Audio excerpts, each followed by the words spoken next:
ठीक है बच्चों, समझ में आ रहा है कि नहीं? Yes sir. गुड। आइए हम शुरू करते हैं। ठीक है बच्चों? Yes sir. चलो, अच्छे से पढ़ोगे ना? Yes sir. गुड। तो सबसे पहले हम स्टार्ट करते हैं बेसिक रूल नियम से। कहाँ से? बेसिक रूल नियम। गुड। देखिए, हम यहाँ पर नियम लिख दिए हैं। क्या लिख दिए हैं? नियम। दैट का अर्थ वह होता है। दैट का मतलब क्या होता है? वह। वाह। दैट माने वाह। अर्थात दूर की वस्तु। कहाँ की वस्तु? दूर की। अब जैसे कोई चीज दूर रखी है, कहाँ रखी है? दूर। तो वहां पर क्या है कि जब आपसे ट्रांसलेशन पूछा जाएगा, आपसे कोई पूछता है, तो दैट का प्रयोग कहाँ किया जाता है? तो आप बताना दैट माने वह होता है, वो दूर की वस्तु के लिए प्रयोग किया जाता है। कहाँ की वस्तु के लिए? दूर की। गुड। तो कैसे? अब देखिए, एक वचन में, वो भी कैसे? एक वचन। वचन। एक वचन का मतलब क्या होता है? एक वचन का मतलब क्या होता है? एक। अब आइए, दिस का अर्थ यह होता है। दिस माने क्या होता है? यह। यह का मतलब क्या? नजदीक। नजदीक। यह मतलब क्या? नजदीक। और नजदीक की एक वचन अर्थात कहने का मतलब है कि पास की जो वस्तु होती है, जैसे मान के चलिए हमारे पास क्या है, हमारे पास अभी कुछ नहीं है। अब जैसे मान के चलिए कह दिया जाए कि लो बच्चों एक ही पेन ले लो, और आप लोग पेन अपने पास रख लो, पेन अपने पास रख लो, और फिर उसके बाद हमको दे दो, हमको दे दो। तो देखो, दूर की वस्तु की बात हो गई और नजदीक की वस्तु की बात हो गई कि नहीं? बताओ। Yes sir. समझ में आ रहा है कि नहीं? Yes sir. अब जैसे कह दिया जाए that is a chair, that is a chair, तो वह एक कुर्सी है, वह एक कुर्सी है। और कह दिया जाए दिस इज ए बॉल, यह एक गेंद है। कहने का मतलब है, अगर हमारे पास गेंद है तो आप कहोगे कि गुरुजी दिस इज ए बॉल, यह एक बॉल है। समझ में आ रहा है कि नहीं? Yes sir. ऐसे वाक्यों की इंग्लिश ट्रांसलेशन अंग्रेजी बनाने के लिए पहले दिस या दैट लिखोगे। अब सबसे पहले दिस या दैट, अगर कोई ट्रांसलेशन, अभी इसके बाद हम ट्रांसलेशन बताएंगे। क्या बताएंगे? छोटा छोटा ट्रांसलेशन बताएंगे। तो उस ट्रांसलेशन में जो आगे का पहला शब्द होगा, अगर वह से शुरू हो रहा है तो वहां पर हम दैट का प्रयोग करेंगे, और यहाँ से शुरू हो रहा है तो दिस का प्रयोग करेंगे। बात समझ में आ रहा है बच्चों? Yes sir. गुड। अब पहले दिस या दैट लिखो, उसके बाद इज, उसके बाद क्या लिखेंगे? इज।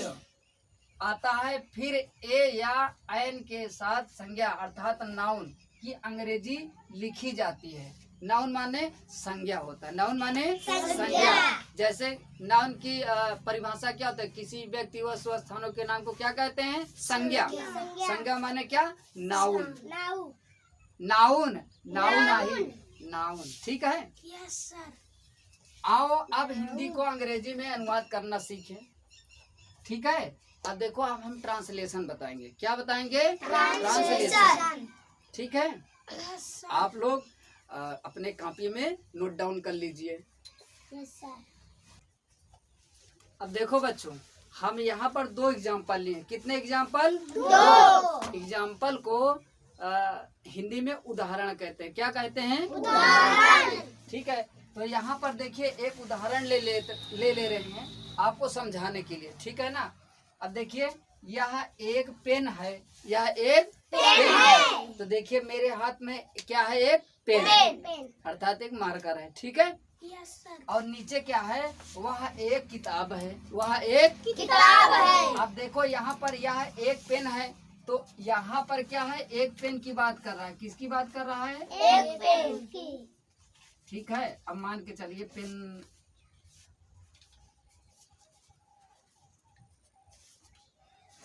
ये आपकी एक पेन हो गई। क्या हो गई? एक पेन। यह एक पेन कह रहा है, और वह एक क्या है? किताब। तो हम थोड़ा किताब को दूरी बना देते हैं। मान के चलिए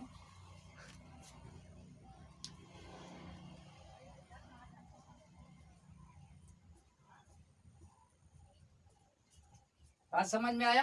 यस ये सर। किताब बन गई कि नहीं? Yes sir. अब देखो कि यह एक पेन है। पेन नजदीक है कि किताब नजदीक है? पेन नजदीक है ना। और ये कह रहा वह एक किताब है, तो किताब कहाँ है? दूर है। तो ये दूर की बात कर रहा है। तो सबसे पहले हमें क्या नियम देखना है? क्या देखना है? नियम। तो कह रहा है यह एक पेन है, तो यह वाला देखो, दैट माने क्या होता है? वाह। क्या होता है?